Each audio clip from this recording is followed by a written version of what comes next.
فاتحة إلى حضرة روح النبي صلى الله تعالى عليه وسلم. إن الله وملائكته يصلون على النبي يا أيها الذين آمنوا صلوا عليه وسلموا تسليما. اللهم صل على سيدنا ومولانا محمد معدن الجود والكرم وآله وبارك وسلم. سبحان ربك رب العزة عما يصفون وسلام على المرسلين والحمد لله رب العالمين.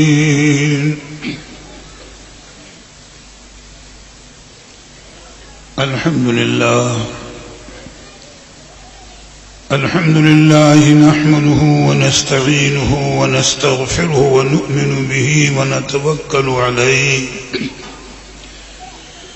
ونعوذ بالله من شرور أنفسنا ومن سيئات أعمالنا. من يهده الله فلا مضل له ومن يضلله فلا هادي له. ونشهد أن لا إله إلا الله وحده لا شريك له. ونشهد أن سيدنا ومولانا محمدا عبده ورسوله. أما بعد فأعوذ بالله من الشيطان الرجيم. بسم الله الرحمن الرحيم. قد جاءكم من الله نور وكتاب مبين. صدق الله وصدق رسوله النبي الكريم. يا أكرم الخلق ما لي من ألوذ به سواك عند حلول الحادث العممي. فإن من جودك الدنيا وذرتها ومن علومك علم اللوح والقلم. محمد سيد الكونين والثقلين والفريقين من عرب ومن عجم. هو الحبيب الذي ترجى شفاعته لكل هول من الأهوال مقتحم.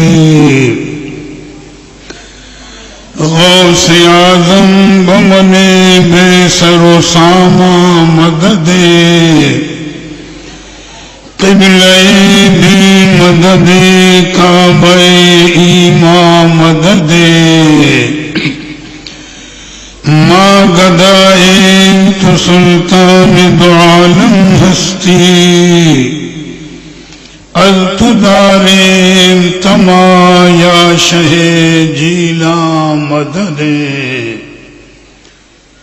مگر داب بلا افتاد کشتی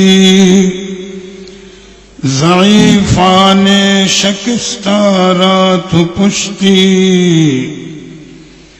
بحق خواجہ عثمان ہارون مدد کن یا معین الدین چشتی. الطفیل سید سالار مسعود زمان شیر حق شاہ شہیداں فاتح ہندوستان. فاتح و غالب کنم بر ہر یک از دشمنا ہمارا خوشحال گرداں اے خدائے دو جہاں. نہایت ادب کے ساتھ درود پاک کا نذرانہ پیش کریں.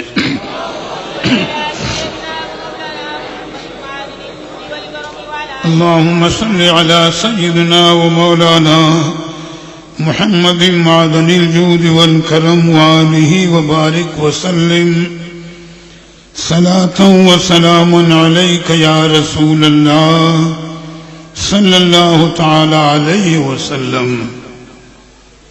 محترم حضرات، کل میں نے آج کی تقریر کے متعلق تھوڑی سی وضاحت کی تھی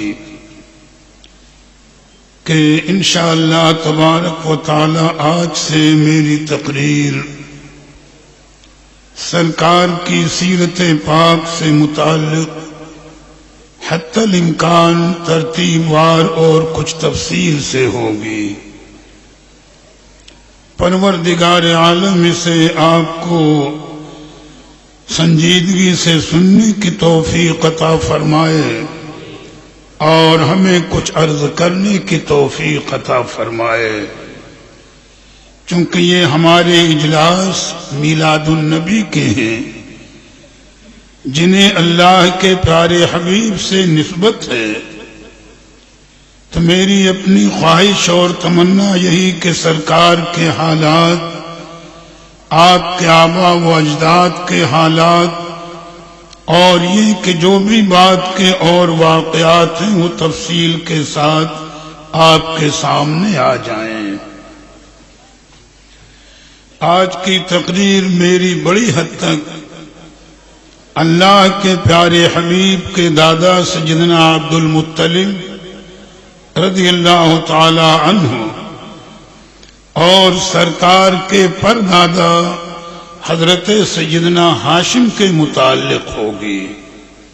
لہذا تفصیلات کو ذہن میں رکھیں اور اللہ کے پیارے حبیب کی سیرت کے ان واقعات کو ادب اور عقیدت کے ساتھ سنیں. ایک مرتبہ اور ادب کے ساتھ درود پاک کا نذرانہ پیش کر لیں.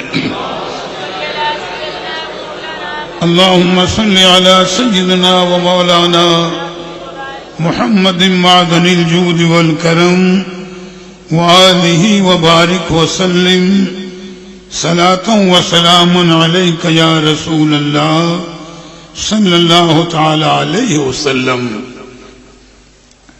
بغیر کسی تمہید کے ہم سب سے پہلے آپ کے سامنے اللہ کے پیارے رسول کے پردادا حضرت ہاشم کے متعلق چند باتیں آپ کے سامنے ہم بیان کر رہے ہیں. بس تاریخی طور پر اتنی بات ذہن میں رکھ لیں کہ حضرت عبد مناف جو حضرت ہاشم کے والد ماجد ہیں، ان کے 4 صاحبزادے تھے. سب سے بڑے کا نام ہاشم اور ان کے بعد غالباً دوسرے کا نام عبد شمس اور تیسرے کا نام نوفل اور چوتھے صاحبزادے کا نام مطلب تھا. یہ تفصیلات ذہن میں رکھیں گے تو گفتگو سمجھنے میں آسانی ہوگی. اب حضرت ہاشم کے متعلق علماء سیر نے جو تفصیلات بیان کی ہیں ان کو ذہن میں رکھیں. یہ تو بارہا میری تقریروں میں آپ نے سنا بھی ہے اور میں نے بتایا بھی ہے کہ اللہ کے پیارے حبیب کا نور پاک سیدنا آدم علیہ السلام سے اور سیدنا عبداللہ تک منتقل ہوتا ہوا آیا ہے، نسلاً بعد نسل، قرناً بعد قرن، ابن عن جد. اور رب تعالیٰ نے ارشاد فرمایا وَتَقَلُّبَكَ فِي السَّاجِدِينَ، یعنی اے پیارے محبوب ہم آپ کے نور پاک کو ہمیشہ سجدہ کرنے والوں میں منتقل فرماتے رہے، اور یقیناً وہ نور پاک اسی انداز پر منتقل ہوتا ہوا اللہ کے پیارے رسول کے پردادا حضرت ہاشم کو وہ نور پاک ملا۔ تو میں سیر کی کتابوں کا خلاصہ بتا رہا ہوں کہ علماء سیر نے بیان کیا کہ اس نور پاک کی برکت یہ تھی کہ حضرت ہاشم کا چہرہ ہمہ وقت روشن و منور رہتا تھا، یعنی یوں کہہ لیجئے کہ کوئی وقت وہ چہرہ نور پاک محمدی کے فیضان سے خالی نہیں رہا۔ علماء فرماتے ہیں کہ چونکہ اگلی کتابوں میں جو یہودیوں کے پاس تھی، عیسائیوں کے پاس تھی یا اور لوگوں کے پاس، کہ ان اگلی کتابوں میں جس طرح اللہ کے پیارے حبیب کی آمد، سرکار کی تشریف آوری کا جو تذکرہ تھا، تو یہودی بھی جانتے تھے کہ خاتم النبیین جلوہ فرما ہونے والے ہیں، عیسائی بھی جانتے تھے کہ اللہ کے پیارے حبیب کی جلوہ گری ہوگی، اور نشانیاں بھی بتا دی تھی۔ اور کبھی موقع ملا تو میں اس تفصیل کو عرض کروں گا کہ جہاں اگلی کتابوں میں سرکار کے متعلق پیشین گوئیاں، نشانیاں، علامتیں بیان کی گئی ہیں، وہیں پر سرکار کے صحابہ کے متعلق بھی سرکار کے ساتھ ساتھ صحابہ کے تذکرے بھی موجود ہیں، ان کی صفتیں کہ خلیفہ اول صدیق اکبر کی شان یہ ہوگی، خلیفہ دوم کی شان یہ ہوگی، خلیفہ سوم کی شان یہ ہوگی، سیدنا خالد ابن ولید کی شان یہ ہوگی۔ غرض کے صحابہ کے متعلق بھی اگلی کتابوں میں تفصیلیں اور پیشین گوئیاں موجود تھیں۔ تب حضرت ہاشم کی ذات کے متعلق علماء فرماتے تھے کہ جب یہودی یا عیسائی عالم حضرت ہاشم کے چہرے پر نظر ڈالتے تھے تو انہوں نے اپنی کتابوں میں جو نشانیاں پڑھی تھیں پہچان لیتے تھے کہ یہ وہ ذات ہے کہ جن کے پاس نور محمدی بطور امانت کے موجود ہے، تعارف کی ضرورت نہیں پڑتی تھی۔ عیسائی عالم، یہودی عالم پہچان لیتے تھے، اور اصحاب سیر کا قول ہے کہ لا یرا حبرن الا قبلا، یعنی اس کا ترجمہ یہ ہوا کہ اگر کوئی یہودی یا عیسائی عالم جس وقت حضرت ہاشم کو دیکھتا تھا تو ادب سے آگے بڑھ کر کے آپ کے ہاتھوں کو چوم لیا کرتا تھا، اس نظریے سے کہ ان کے پاس نبی آخر الزماں کا نور بطور امانت کے موجود ہے۔ میں دیکھو جہاں نور محمدی ہے وہاں فیضان۔ آگے علماء سیر کہتے ہیں کہ یہی نہیں کہ جاننے والے یہودی یا عیسائی عالم آپ کے ہاتھوں کو بوسہ دیتے یا آپ کا ادب و احترام کرتے۔ آگے لکھتے ہیں کہ لا یمر بشیء الا یسجد، اور جب حضرت ہاشم کسی راستے سے گزرتے تو جو چیز سامنے ہوتی گویا نور محمدی کی تعظیم کے لیے سجدے میں جھک جاتی تھی۔ یا سوچو تو صحیح، یہ میرا قول نہیں ہے کہ میں عقیدت کی بنیاد پر میں کہہ دوں یا آپ کہہ دیں، بلکہ سیر کی جو کتابیں سیرت حلبیہ ہے یا اور تاریخ الخمیس وغیرہ جو کتابیں ہیں اس میں تذکرہ ملتا ہے کہ حضرت ہاشم جو اللہ کے حبیب کے پردادا ہیں، نور محمدی کا ان کے ساتھ فیضان وہ تھا کہ جس راہ سے گزرتے تھے وہ چیز تعظیماً سجدے میں ان کے سامنے جھک جاتی تھی۔ اور یہی نہیں بلکہ علماء نے فرمایا یہاں تک کہ جس راہ سے گزرتے گلیاں مہک اٹھتی تھی، خوشبو آتی تھی، ان کے بدن سے کستوری کی خوشبو ہما وقت آیا کرتی تھی۔ اور میاں کیوں نہ ہو، اللہ کے پیارے حبیب کا جب نور جلوہ فرما ہے تو جو نور جہاں رہے گا وہ ساری برکتیں ہمیشہ ظاہر ہوتی رہیں گی۔ بھئی بلا تمثیل اگر سورج طلوع ہوگا تو دھوپ پھیلے گی، روشنی ہوگی، اجالا ہوگا، جہاں جہاں سورج ہوگا وہاں وہاں نور بھی ہوگا، اجالا بھی ہوگا، شعائیں بھی ہوں گی۔ تو جب نور محمدی حضرت ہاشم کے پاس اگر ہے تو نور محمدی کے وہ جملہ برکتیں وہاں پر بھی ظاہر ہوتی رہیں گی۔ اور آگے چل کر غور کریں کہ آپ اپنے قبیلے کے سردار تھے۔ اگر بات کو بہت تفصیل میں لے جاؤں تو وقت لگے گا۔ حضرت ہاشم اپنے قبیلے کے سردار تھے۔ آپ کی سخاوت، آپ کی جواں مردی اور آپ کی ساری نیکیاں جو آپ کرتے تھے بہت مشہور تھی۔ جب آپ تجارت کی غرض سے ملک شام کی جانب روانہ ہوئے، یہاں پر ایک روایت اور عرض کر دوں کہ علماء سیر نے یہ بھی ذکر کیا کہ اس وقت کا بادشاہ روم ہرقل، وہ بھی اگلی کتابوں کا عالم تھا۔ یہودی علماء بھی جانتے تھے، عیسائی علماء بھی جانتے تھے کہ حضرت ہاشم کے پاس نور محمدی بطور امانت کے ہے، تو وہ تمنا کرتے تھے کہ اے کاش حضرت ہاشم ہمارے گھرانے میں نکاح کر لیں تاکہ کسی بہانے نبی آخر الزماں کا نور ہمارے خاندان میں آ جائے۔ یہاں تک کہ بادشاہ روم ہرقل نے آپ کو پیغام بھیجا تھا کہ آپ ملک شام آ جائیں، میں یہاں آپ کے لیے جملہ سہولتیں فراہم کر دوں گا، حکومت ہوگی، تاجداری ہوگی، اور میری شاہزادی سے آپ شادی کر لیں۔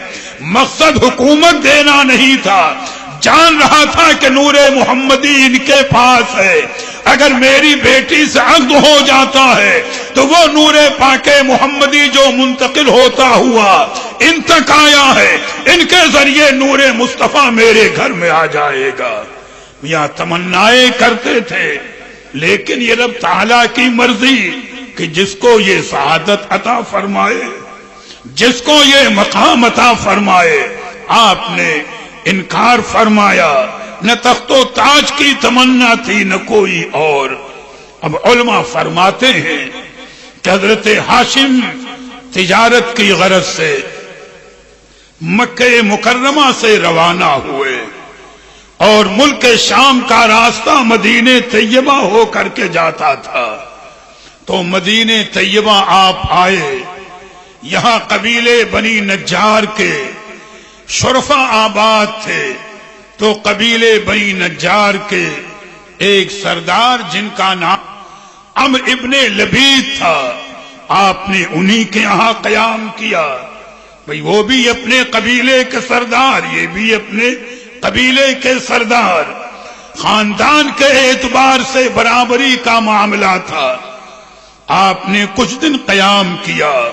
علماء فرماتے ہیں کہ عمرو ابن لبید خزرجی نے آپ کی سیرت کو دیکھا، آپ کی نیکیوں کو دیکھا، آپ کے کردار و عمل کو دیکھا، اور آپ نے عمرو ابن لبید کے خاندانی حالات کو دیکھا۔ دونوں طرف سے جب اطمینان ہو گیا تو مشیت کے راز کہ حضرت ہاشم نے عمرو ابن لبید کی صاحبزادی جن کا نام حضرت سلمہ ہے عقد کا پیغام دیا۔ عمرو ابن لبید نے پیغام منظور کر لیا اور نکاح ہو گیا۔ رب تعالیٰ کی مشیت یہی تھی، بھئی یہ نعمت تو حضرت سلمہ کے مقدر میں تھی، تو غیر کی طرف کیسے آپ رجوع ہوتے، کسی پیغام کو قبول کرتے؟ علماء فرماتے ہیں کہ عمرو ابن لبید نے یہ شرط رکھی نکاح کے وقت، کبھی آپ ملک شام تشریف لے جائیں اور جب تجارت کر کے آپ لوٹیں گے تو میں اپنی بیٹی جب آپ کی بیوی ہو چکی ہیں میں آپ کے ساتھ رخصت کر دوں گا کہ آپ ان کو اپنے وطن لے جائیں، لیکن ہماری ایک خاندانی روایت ہے۔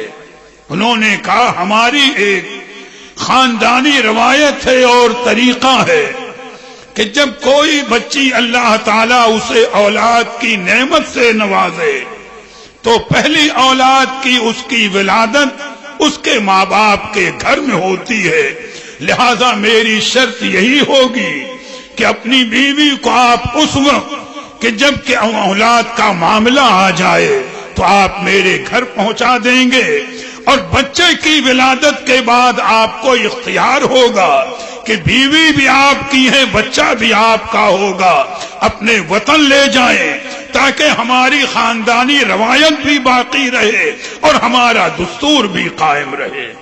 عہد و پیمان ہو گیا۔ آپ ملک شام تشریف لے گئے۔ حضرت ہاشم تجارت کر کے جب آپ لوٹے اپنی بیوی حضرت سلمہ کو اپنے ساتھ لیا، وطن تشریف لے آئے یعنی مکہ مکرمہ، اور یہاں اپنا قیام تھا۔ رب تعالیٰ کا کرم کہ وہ وقت قریب آیا، حضرت سلمہ رضی اللہ تعالی عنہا کو رب تبارک و تعالی نے اولاد کی نعمت سے نوازا۔ جب ولادت کا وقت قریب آیا تو حضرت ہاشم نے اپنی بیوی صاحبہ کو لیا، وعدے کے مطابق مدینہ طیبہ تشریف لے آئے، ان کے والد کے سپرد کیا اور خود تجارت کی غرض سے آگے ملک شام کے لیے روانہ ہو گئے۔ لیکن مشیت کے راز کہ آپ ملک شام تجارت کی غرض سے پہنچے، دوران سفر حضرت ہاشم کا وہیں مدینہ طیبہ میں انتقال ہو گیا، اور یہاں آپ کے گھر میں بچے کی ولادت ہوئی۔ اور اب یہیں پر ذہن کو حاضر رکھیں کہ بچے کی ولادت کے بعد جب لوگوں نے دیکھا تو پیدائش کے وقت ہی سے ان کے سر کے چند بال سفید تھے، زیادہ نہیں، 2 4 10 5 بال سفید تھے صاحبزادے کے۔ تو انہوں نے اپنی زبان میں بچے کا نام رکھ دیا شیبہ۔ شیبہ کے معنی آتے ہیں بوڑھے کے، شیبہ کے معنی ہے بوڑھے کے، چونکہ پیدائشی ہی 10 5 بال سر میں کم و بیش سفید تھے، لہذا ننہال کے لوگوں نے آپ کا نام رکھ دیا شیبہ۔ یہ حضرت ہاشم کے صاحبزادے جن کا ابھی نام ہوا شیبہ، لیکن آگے چل کر ان کا نام عبد المطلب ہوا، اور شیبہ کا نام دنیا بھول گئی، اور قیامت تک اب وہ عبد المطلب کے نام سے پکارے جائیں گے۔ تو اب عبد المطلب نام کیسے ہوا؟ یہاں تاریخ ذہن نشین کرتے چلو، اپنے پیارے آقا کے آبا و اجداد کے حالات کو بھی ذہن میں رکھو کہ جتنا یہ واقعات ذہن میں رہیں گے عقیدت اور محبت کا رشتہ بڑھتا ہوا چلا جائے گا۔ تاریخوں میں ملتا ہے کہ تقریباً 7 سال حضرت عبد المطلب، جو شروع میں آپ کا نام شیبہ تھا، مدینہ طیبہ میں اپنے ننہال میں رہے۔ تو صحابہ سیر کہتے ہیں کہ مکہ شریف کے قبیلے بنو حرث کے رہنے والے ایک شخص کسی کام سے مدینہ طیبہ آئے ہوں گے، اس محلے سے گزرے جہاں پر حضرت ہاشم کی سسرال تھی، اور یوں کہہ لیجئے اب حضرت عبد المطلب کا ننہال تھا۔ تو جب اس محلے سے یہ گزرے تو حضرت عبد المطلب، جنہیں ابھی تک لوگ شیبہ کے نام سے یاد کرتے تھے، دیکھا بنو حرث کے قبیلے کے اس شخص نے کہ چند بچے کھیل رہے ہیں، سوچا مدینہ طیبہ کے بچے ہیں اور وہ تیروں کی نشانہ اندازی کر رہے ہیں، تیر چلا رہے ہیں، نشانہ بازی کر رہے ہیں۔ وہ شخص تھوڑی دیر یوں کہہ لیجئے وہاں رک گیا، تو انہوں نے دیکھا کہ ان بچوں میں ایک خوبصورت نورانی چہرے والے صاحبزادے ہیں جب وہ تیر چلاتے ہیں اور تیر نشانے پر لگتا ہے تو وہ خوشی کے عالم میں اپنے ساتھیوں سے کہتے ہیں انا ابن ہاشم انا ابن سید البطحا، یعنی اے میرے ساتھیوں سنو، میں کوئی اور نہیں ہوں، میں حضرت ہاشم کا بیٹا ہوں، میں مکہ کے سردار کا بیٹا ہوں، دیکھو میرا نشانہ کتنا صحیح لگا۔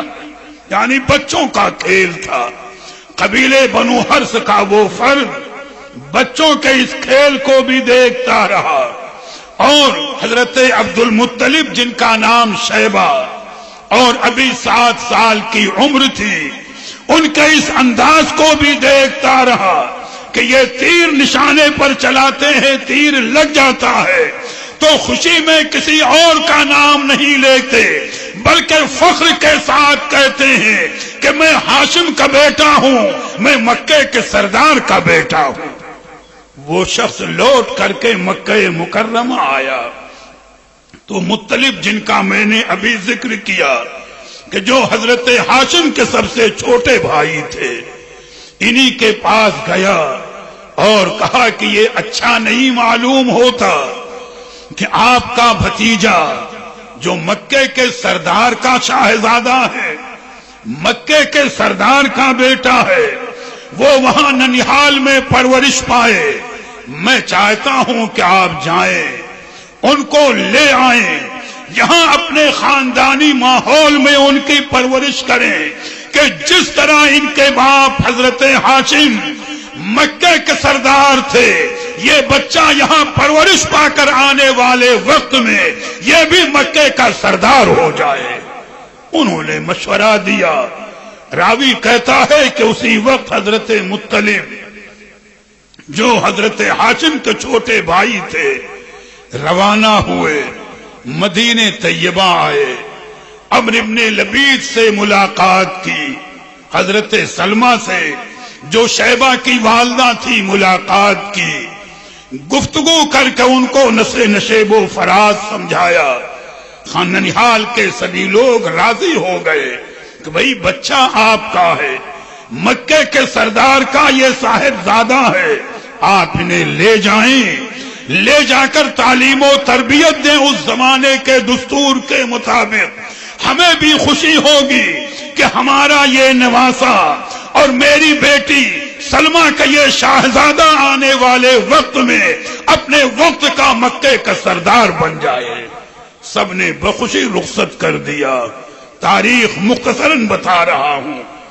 حضرت مطلب نے حضرت شیبہ کو لیا، بھئی جن کا نام ابھی تک شیبہ تھا، 7 سال کی عمر، اپنے اونٹ پر بٹھایا اور لے کر جب شہر مکہ میں پہنچے تو روایت کے مطابق دوپہر کا وقت تھا۔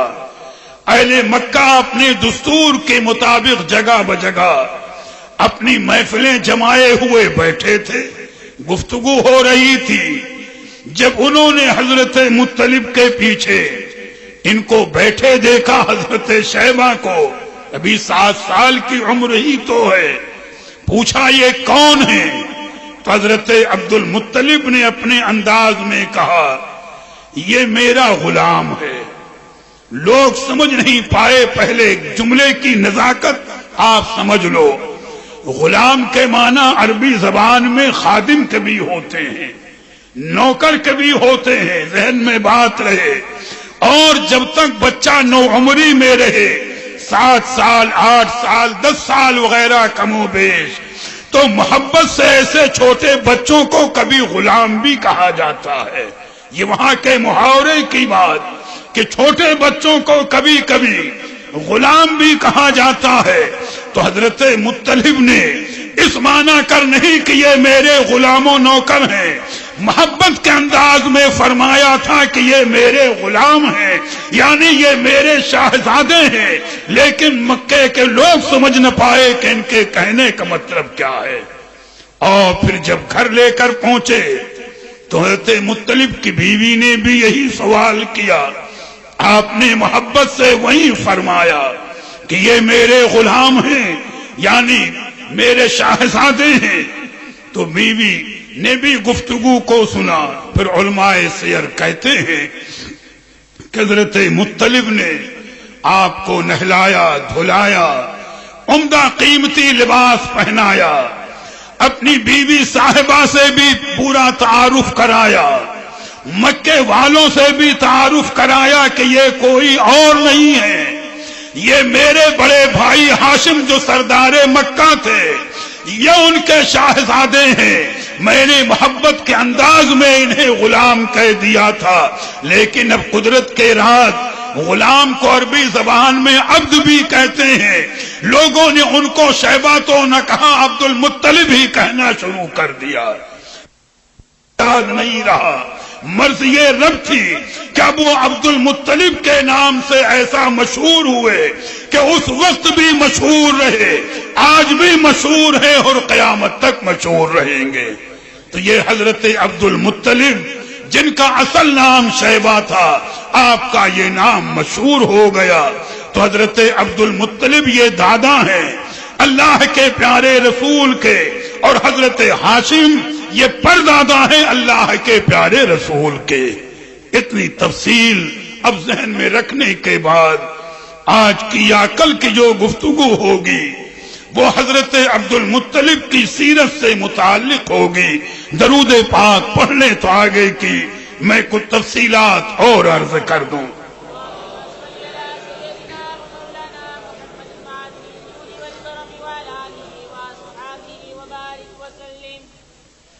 اب حضرت عبد المطلب رضی اللہ تعالی عنہ کی سیرت کے چند اہم پہلوؤں کو سنیے کہ رب تعالیٰ نے انہیں کیسا مقام عطا فرمایا۔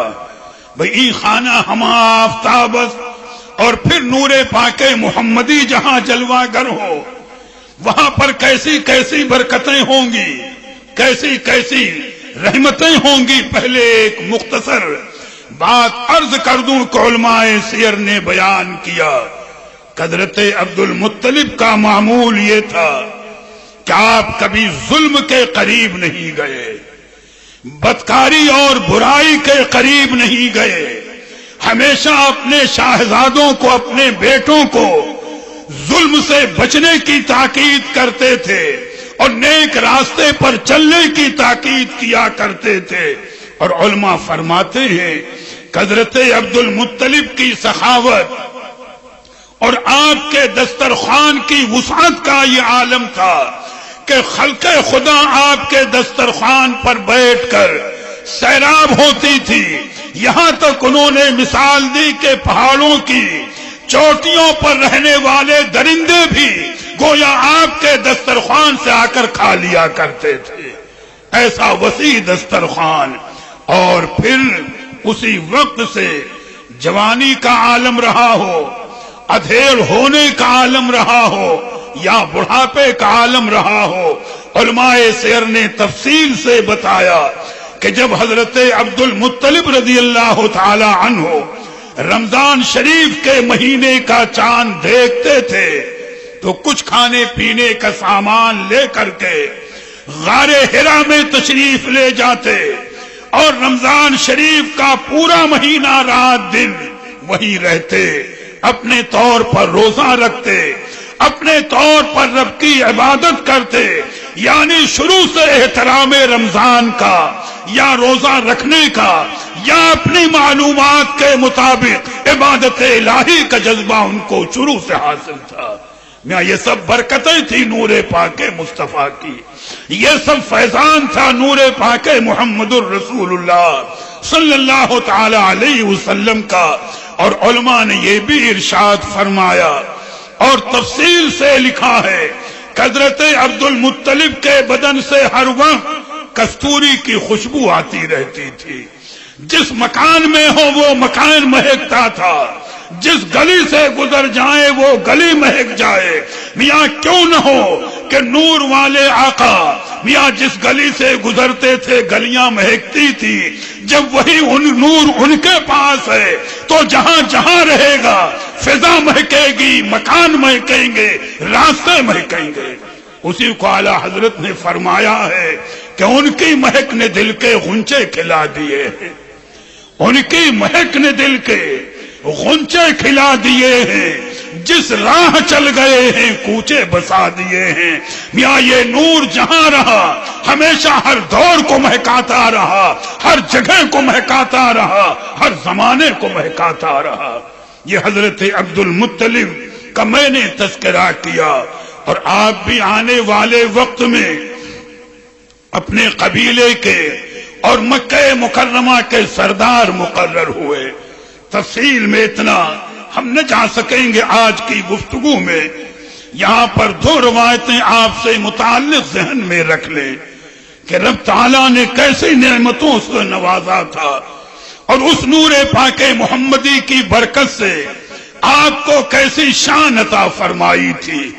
سیرت حلبیہ شریف وغیرہ میں اور دوسری سیرت کی کتابوں میں ملتا ہے کہ ایک مرتبہ حضرت عبد المطلب حرم کعبہ میں سو رہے ہیں، حتیم کے اندر یا حتیم سے باہر سو رہے ہوں گے.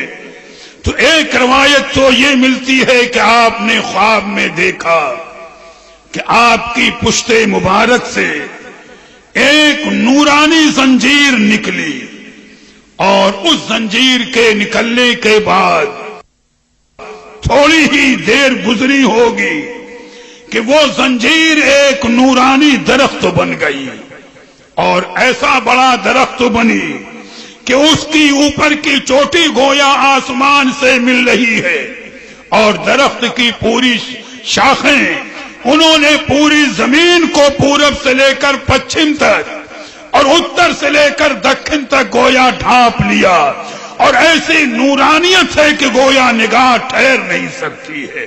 ہر طرف نور ہی نور پھیلا ہوا اور نورانیت کی کیفیت تھی. پھر آپ فرماتے ہیں کہ میں نے یہ دیکھا کہ کچھ لوگ دائیں بائیں سے آ رہے ہیں اور اس درخت کی شاخ پکڑتے ہیں اور لٹک جاتے ہیں. کتنے لوگ آئے اس درخت کی شاخ کو پکڑ کر کے لٹک رہے ہیں، اور کچھ دیر کے بعد کچھ لوگ ایسے آئے جو اس درخت کو کاٹنا چاہتے ہیں، اس درخت کی جڑوں کو کاٹنا چاہتے ہیں. تو کہتے ہیں کبھی وہ کاٹنے والے درخت کے قریب بھی نہ آئے تھے کہ میں نے دیکھا کہ ایک باوقار نورانی صورت والے خوبصورت نوجوان ہیں، وہ ظاہر ہوئے، اور جو شخص بھی اس درخت کو کاٹنا چاہتا ہے اس کی گردن پکڑ کر وہ کھینچتے ہیں، اور یوں کہہ لیجئے گردن توڑ کر کے اسے باہر پھینک دیتے ہیں.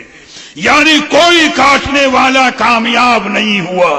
پھر فرماتے ہیں حضرت عبد المطلب کہ میں نے بھی ارادہ کیا کہ میں بھی اس درخت کی ایک شاخ پکڑ لوں اور اس سے لٹک جاؤں.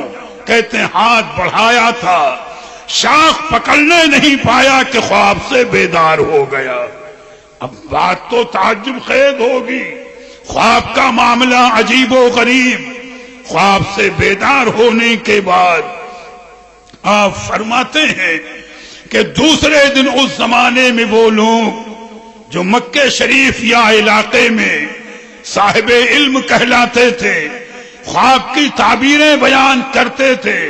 کہتے ایک شخص کے پاس میں گیا اور جب اس سے اپنا خواب بیان کیا تو اس کا چہرہ زرد ہو گیا، جیسے اس پر کوئی خوف طاری ہو گیا ہو.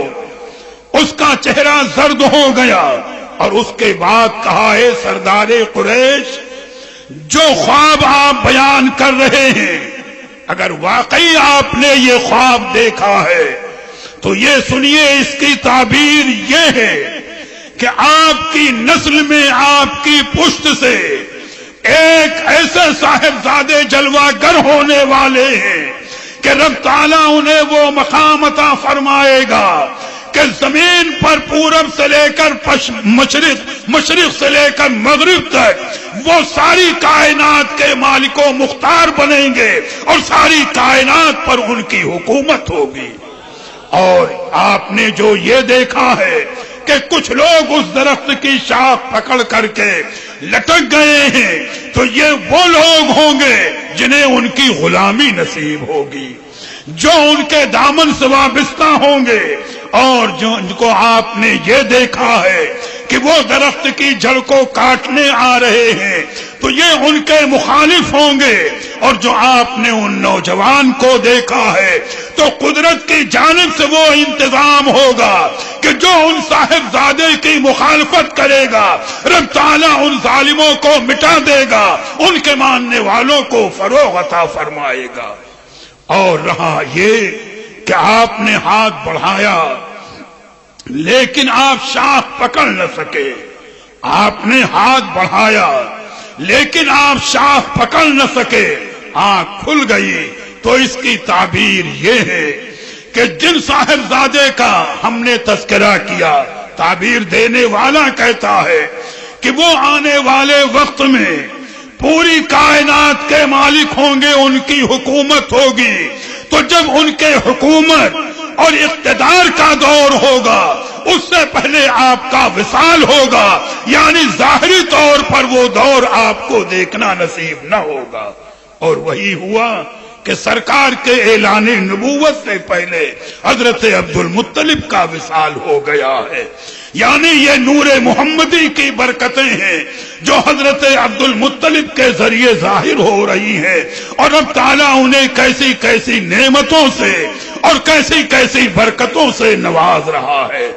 چند منٹ کا وقت لے کر یہاں پر آخری طور پر اس تشریح کو 10-15 منٹ میں اور عرض کر دوں، درود پاک پڑھ لیں۔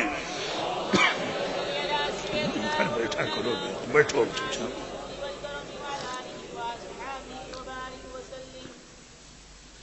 یوں تو بڑی برکتیں اور بہت کچھ فیوض و برکات کا معاملہ رہا، لیکن اس موضوع پر ایک خصوصی واقعے کا میں تذکرہ کرتا چلوں۔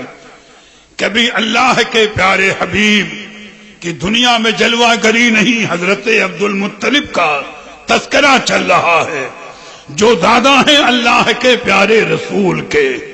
علماء سیر کہتے ہیں کہ ایک دن آپ حتیم شریف میں سو رہے ہیں تو آپ نے خواب میں دیکھا کہ کوئی منادی آیا اور پکار کر کہہ رہا ہے، یا عبد المطلب احفر طیبہ، اے عبد المطلب پاک چیز کو کھودو۔ تو آپ نے جب یہ ندا سنی تو آپ نے منادی سے پوچھا، طیبہ کیا چیز ہے؟ منادی غائب ہو گیا۔ آپ دن بھر اسی خیال میں تھے کہ منادی نے آخر کیا کہا ہے، طیبہ کیا چیز ہے۔ دوسری رات پھر اسی خیال میں سوئے، منادی پھر آیا، ندا ہوئی، آپ کے کانوں میں آواز آئی کہ احفر برا، یعنی اے حضرت عبد المطلب پاک چیز کو کھودو۔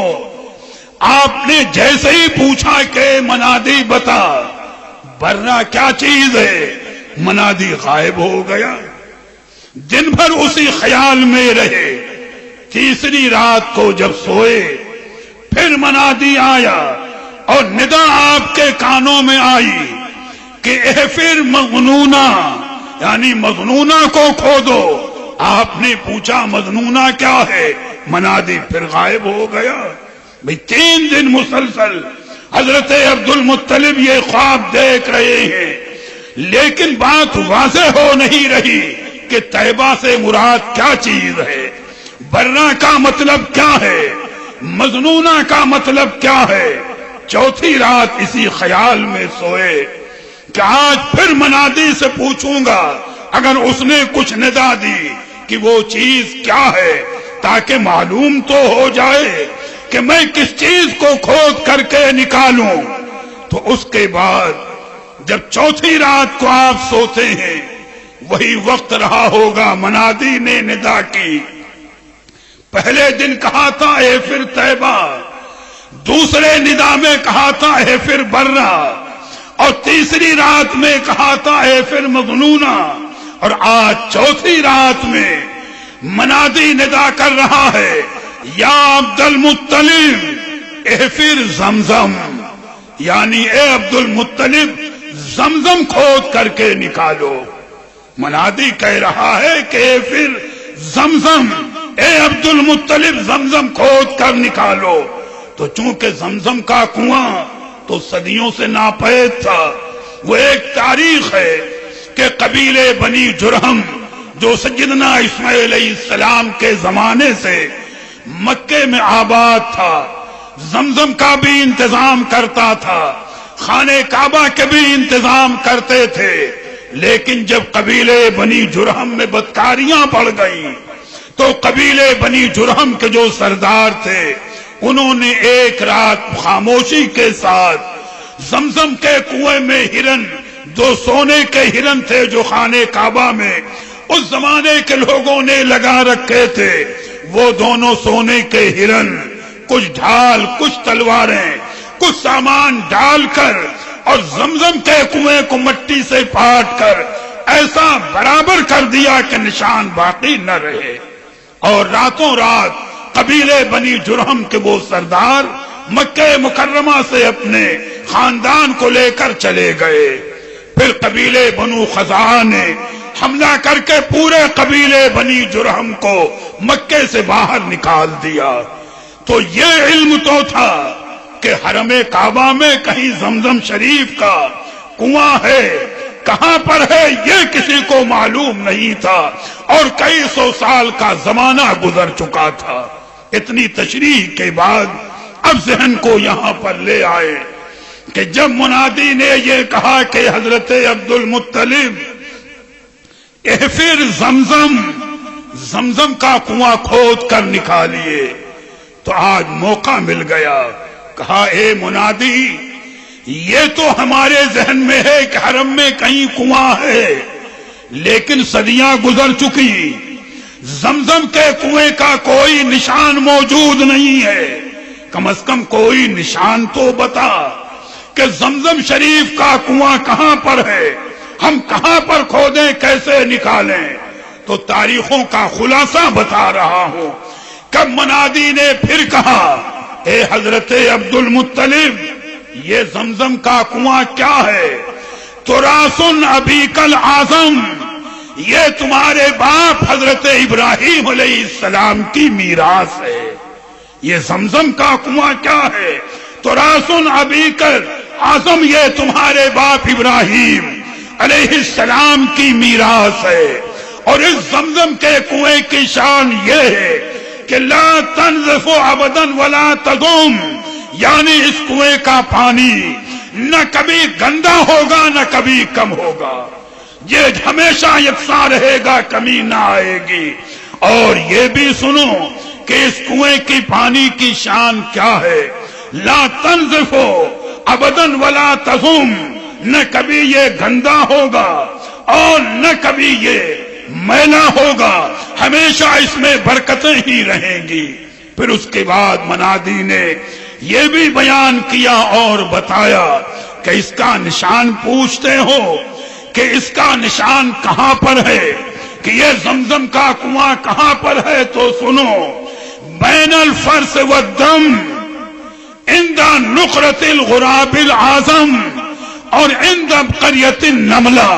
اور اس سے پہلے منادی نے یہ بھی کہا کہ عبد المطلب، یہ زمزم کا کنواں کہ جس کی شان یہ ہے کہ لا تنزف ابدا ولا تضم، نہ کبھی یہ گندا ہوگا نہ اس کا پانی کبھی کم ہوگا، اور اس زمزم کے کنویں کی شان یہ ہے کہ تسقی الحجیج العظم، قیامت تک آنے والے حاجی زمزم کے پانی سے سیراب ہوتے رہیں گے، قیامت تک آنے والے حاجی زمزم کے پانی سے سیراب ہوتے رہیں گے۔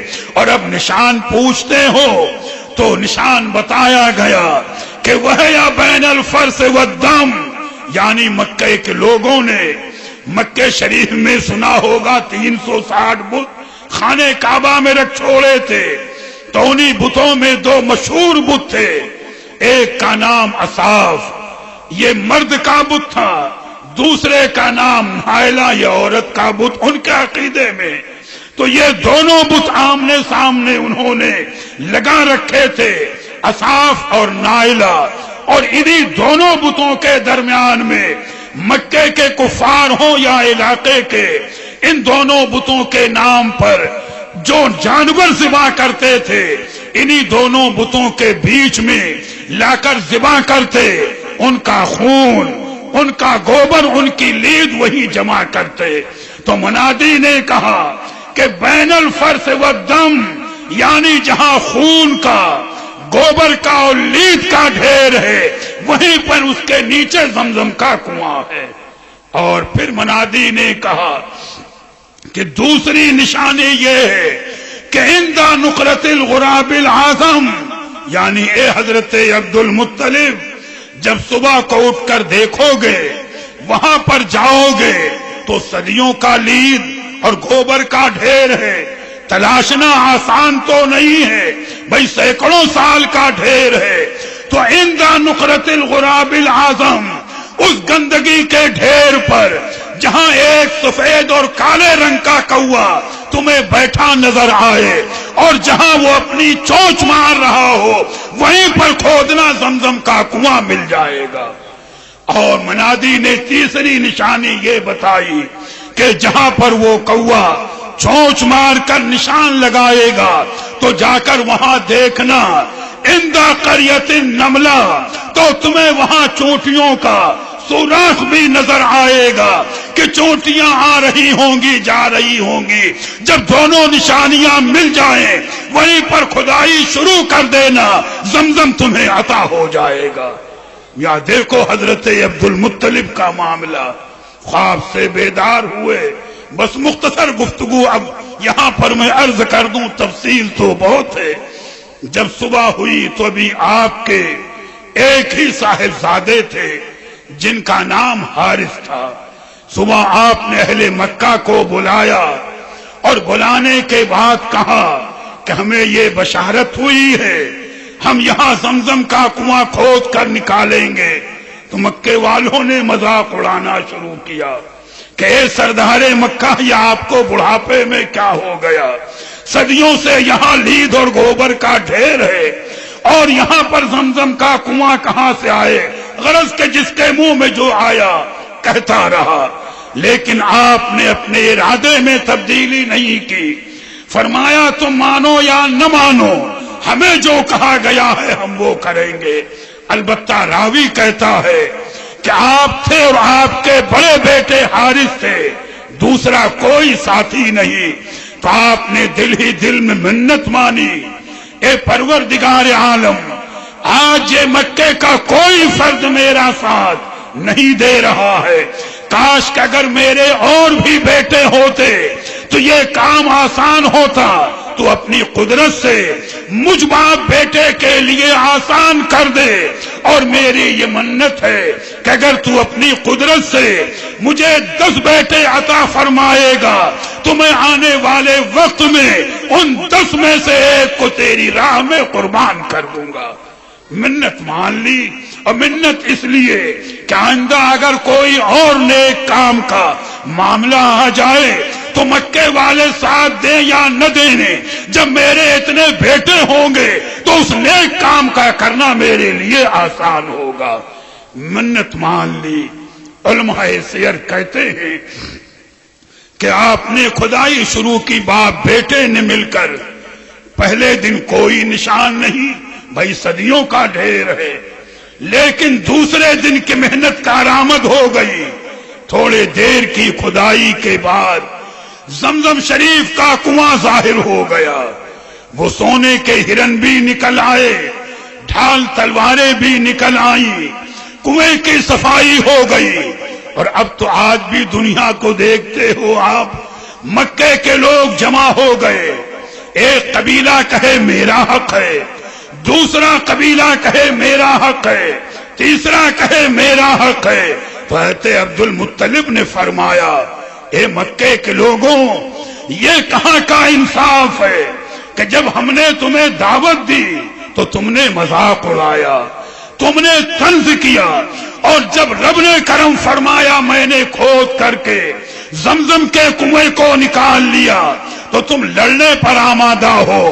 میں سردار مکہ ہوں، مجھے حق ہے کہ میں نے محنت کی ہے اور مجھے حکم ہوا ہے، میں فیصلہ اپنے حق میں کر لوں، لیکن میں نہیں چاہتا کہ آنے والے وقت میں کوئی یہ طعنہ دے کہ میں نے جانبداری سے کام لیا.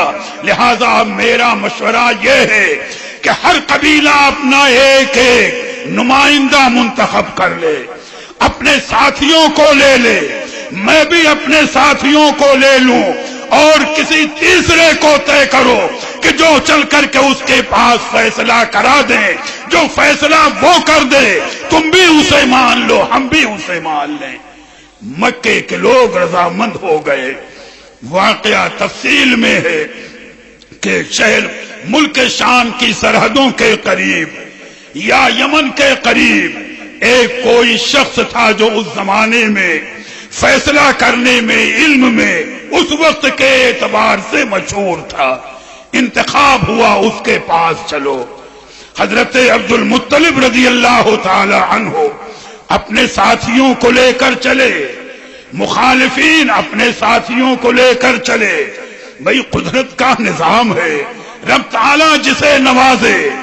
چند ایک منزلیں طے کرنے کے بعد یہ پورا قافلہ ایک ایسے بڑے چٹیل ریگستان میں پہنچ گیا جہاں پانی کا نام و نشان نہیں تھا.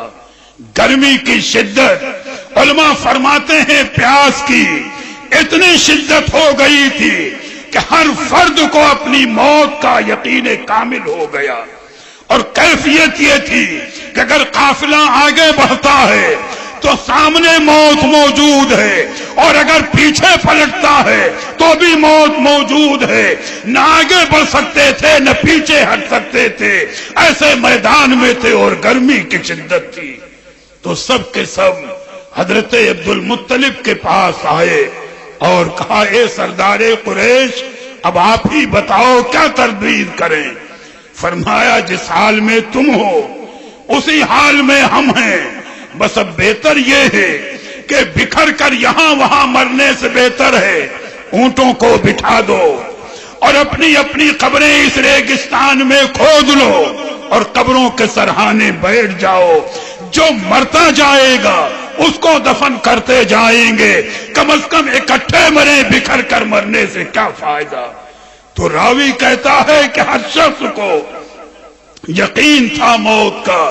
اونٹوں کو بٹھا دیا، اپنی اپنی ریگستان میں قبریں کھودی اور سرہانے بیٹھ گئے کہ موت جب آئے گی اب تو دفن ہونا ہے. جب حضرت عبد المطلب نے اپنے ساتھیوں کی چاہے مخالف رہے ہوں اور چاہے موافق یہ بے کسی دیکھی، علماء فرماتے ہیں فیضان یہ نور پاک محمدی کا حضرت عبد المطلب کو حوصلہ ہوا اور ساتھیوں سے کہا دیکھو اللہ کی رحمت سے آخری سانس تک مایوسی نہیں چاہیے، اس کی رحمت پر بھروسہ کرو. اٹھو اپنے اونٹوں پر بیٹھو، آگے بڑھو، ممکن ہے تمہاری بے کسی پر رب تعالیٰ کی رحمت کو پیار آ جائے. سب کے حوصلے پھر بڑھے، اپنے اپنے اونٹوں پر بیٹھے. مخالف گروپ جہاں تھا وہ اپنی جگہ سے آگے بڑھا. جو آپ کے ساتھی تھے وہ آپ کے چلنے کا انتظار کر رہے تھے کہ سردار آگے بڑھے تو ہم چلے.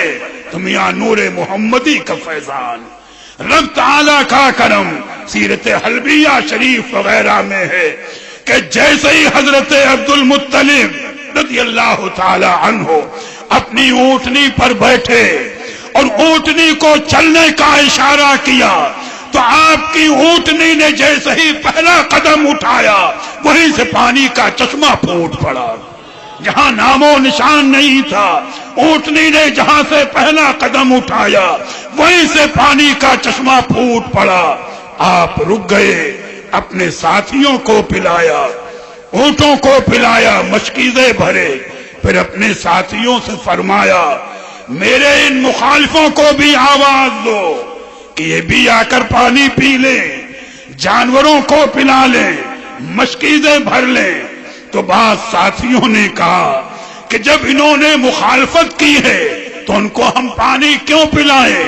تو آپ کی شان سخاوت فرمایا میاں اگر ہم نے پانی نہیں دیا تو ہم میں ان میں فرق کیا رہے گا، جب رب نے کرم فرما دیا ہے تو بلا لو آ کر کے پانی وہ بھی پی لیں تاکہ میری شان سخاوت کو دیکھ لیں کہ جہاں موت کے قریب تھے رب تعالیٰ نے میرے ذریعے سے انہیں موت سے بچایا۔